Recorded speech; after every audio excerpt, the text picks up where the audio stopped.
안녕하세요. 닥톡 네이버 지식인 상담의 신홍범입니다.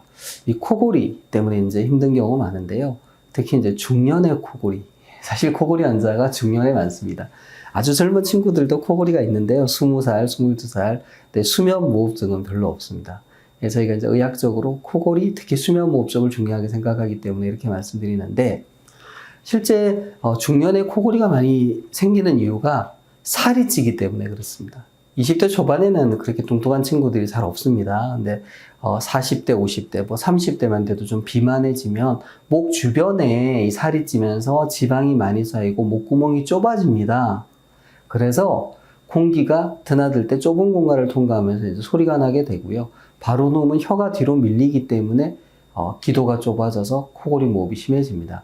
그래서 체중을 조절하는 게 상당히 중요하고요. 뭐 코막힘도 중요합니다. 근데 무엇보다 이제 코골이 무호흡증이 심하면 저희가 수면 검사라 그래서 잠을 찍어보는 검사가 있습니다.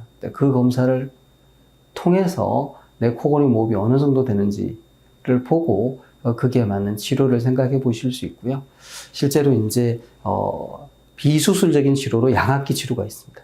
상당히 안전하고 효과적이고 또 최근에는 이제 건강보험이 적용이 돼서 경제적인 부담 없이 사용하실 수 있습니다.